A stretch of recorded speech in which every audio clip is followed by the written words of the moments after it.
안녕하세요. 안녕하세요. 반갑습니다. 의정부에서 부업을 하고 있는 장진호입니다. 네, 저는 연구마씨 김윤희라고 합니다. 반갑습니다. 네.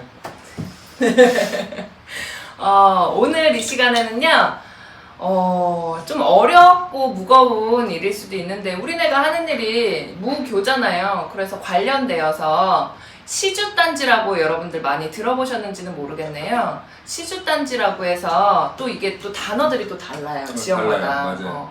시주단지라고 해서 항아리에 너희는 뭐 대대로 공주를 이어서 가야 되는 집안이기 때문에 이렇게 시주단지를 모셔야 된다, 단지를 모셔야 된다 해서 모신 분들에 대한 사례를 좀 잠시 좀 소개를 좀 해드리려고 합니다. 네.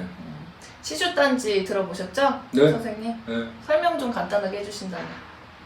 그냥 약식으로 주장이라고 할 수 있는, 아니면 아까 뭐 이렇게 이야기도 나왔을 수도 있는데 수호천사라고 하는 내 조상 중에 중요하신 분, 아니면 돈을 벌어주시는 분, 아니면 뭐 이런 분들을 모시는 거예요.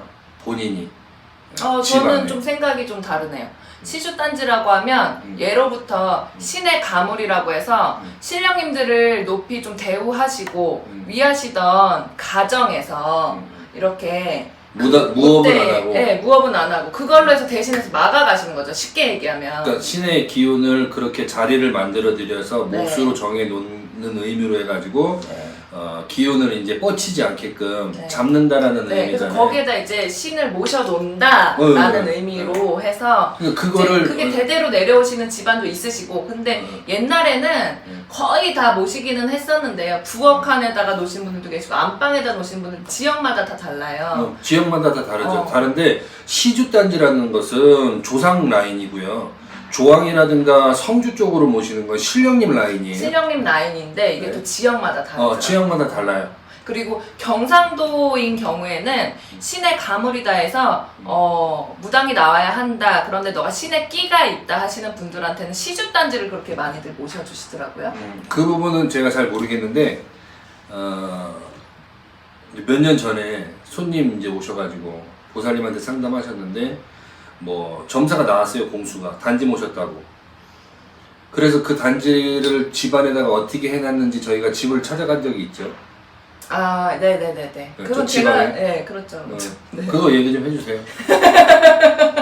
아니, 설명 말씀하신 김에 하세요. 아니. 그분은 이제 충청도 분이셨죠. 네. 그래서 이제 신의 끼는 있으셨어. 그리고 그 집안에 또 할머니가 이렇게 보였는데, 이렇게 물할머니라고 하죠. 용궁줄에 할머니가 계신다 했는데, 당신도 꿈을 꾸시면 그렇게 꿈을 꾸고 맞다고 하셨는데, 이제 결국에는 숨겨놓으셨다가 단지가 자꾸 보였는데 아니래요. 처음에 죽어도 아니라 그랬죠. 아니, 단지가 보여서 단지를 모셨다는데 거기 할머니라고 해서 모셨다는데요. 그랬더니 죽어도 아니라고 하셨어요. 왜냐면 내가 너무 애동처럼 보이고 어려 보이니까 무조건 아니라고 하면 아니겠지 하셔서.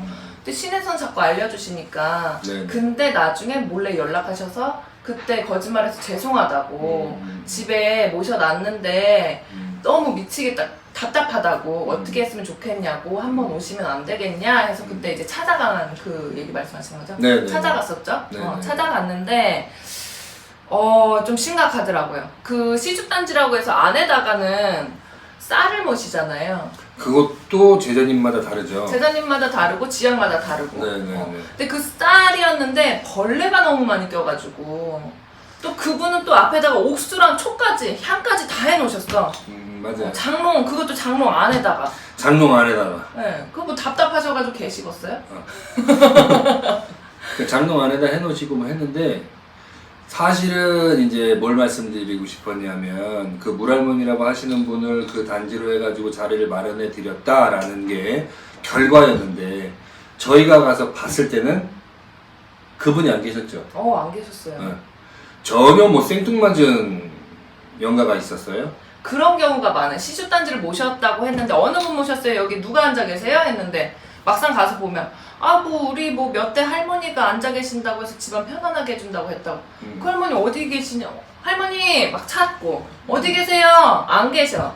그래서 결국에는 회양이라고 해서 이제 회양도 해드렸잖아요. 네. 회양을 이제 해서 해드리는데 이제 저희는 모르니까 할아버지 할머니 무조건 빌어가지고 할아버지 할머니 어떻게 해야 될까요? 그러면 뭐 이런 경문을 해라.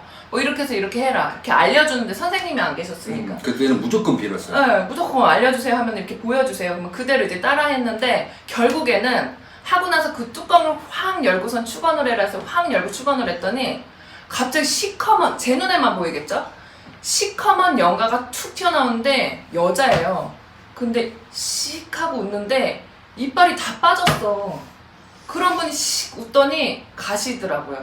그런 경우도 있어요. 그러니까 내 할머니라고 해서 모셨는데 결국에는 귀신, 남의 집 귀신이라든지 아니면 그 집에 묵혀놨던 귀신이라든지 앉아있는 경우가 굉장히 많아요. 네. 다반사예요. 거의 맞아요, 보면. 맞아요.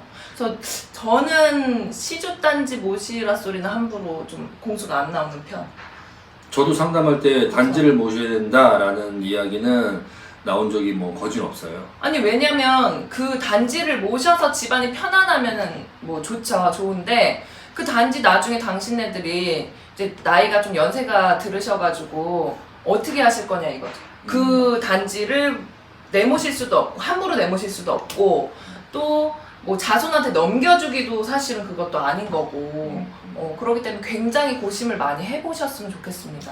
체험을 하시고 경험을 하시고 또 조상이라든가 보이지 않는 울대의 기운이 굉장히 우리 이제 사람들 삶에 영향을 많이 끼친다라는 것을 아시는 분들은 뭐 자식이 어렸을 때부터 보고 배운 것도 있고 본 것도 있기 때문에 내가 이렇게 되면 네가 이렇게 해야 된다라고 자연스럽게 넘겨받으시는 집도 있어요. 있죠. 있는데 굉장히 드물잖아요. 거의 없어지셨어. 굉장히 거기가 드물죠. 보면 싫다고 할 수도 있고 넘겨주는데 그럼 여러 가지 상황들이 그때그때 발생이 되고 돌발 상황들이 많이 생기니까 사실은 단지를 어쩔 수 없이 해야 되는 꼭 해야 되는 상황이면 하셔야 되지만 그게 아니면 여러 기운이 강하신 제자님들의 신도로서 몫을 잡으시고 저렇게 촛불을 발언을 한다거나 초하루 보름에 가서 인사를 드리면서 기운을 조상들을 단도리를 잡아가시는 것도 굉장히 좋아요. 제일 좋죠. 네. 그리고 신기 있으신 분들이 거의 대체적으로 보면 신도분들이 되시는 분들이 거의 많거든요.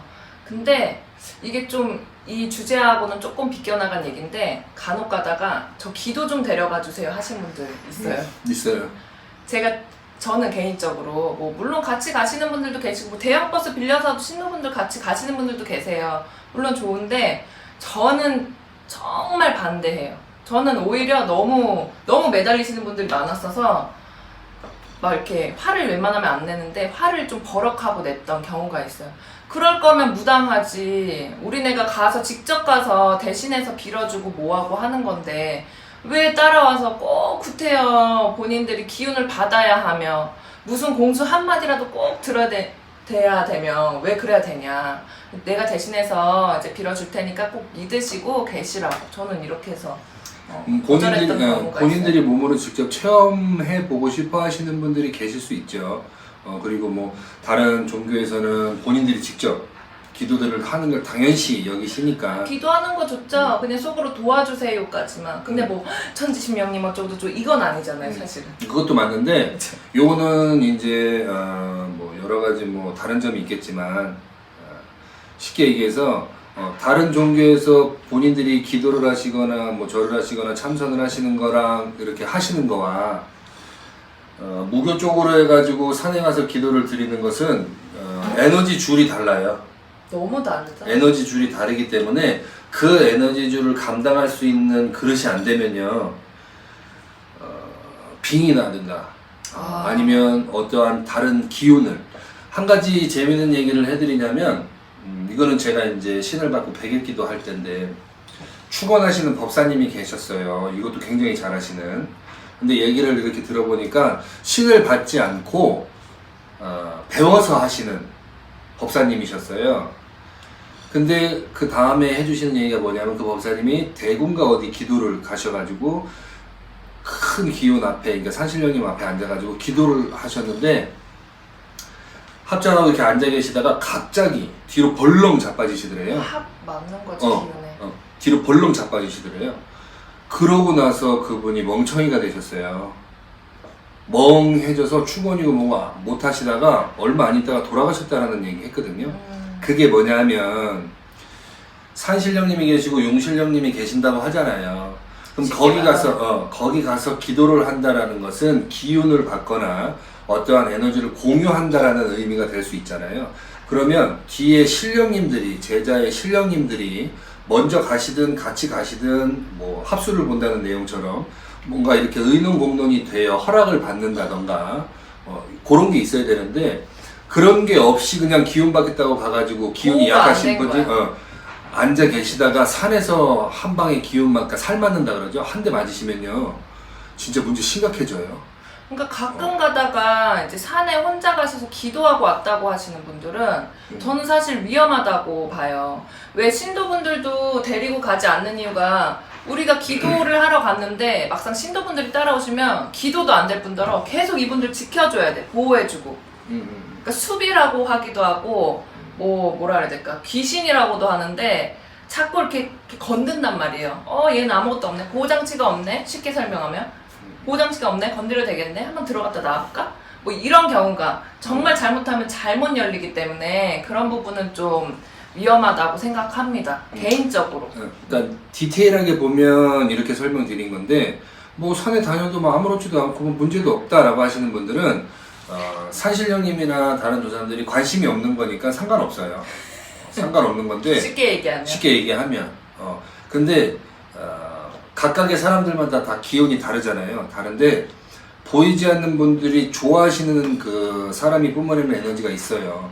그런 분들인데 아무것도 모르는 상태에서 그렇게 함부로 가셨다가 맞으시면 진짜 심각하죠. 손 못 써요. 근데 그게 상가집도 마찬가지고 잔치집도 마찬가지예요. 네.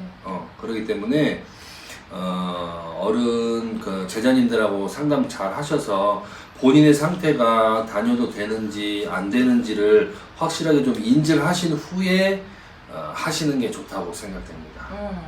이제 너무 길게까지 갔는데요. 원래는 시주단지에 대해서 이제 얘기를 하다가 이제 이렇게 넘어왔는데 하여튼 시주단지도 여러 선생님들하고 의논을 한번 나눠보시고 상의를 한번 해보시고 결정을 하셨으면 좋겠습니다. 쉽게 결정할 일은 절대 아니라는 아니고, 것을 알려드립니다. 네. 그리고 단지를 모시지 않고 다른 방법으로도 분명히 해결책들을 가지고 계세요. 되게 많아요, 사실. 해결책들을 가지고 계시기 때문에 조언 잘 얻으셔가지고 판단하시기를 바랍니다. 네, 오늘은 여기까지 하겠습니다. 감사합니다. 감사합니다.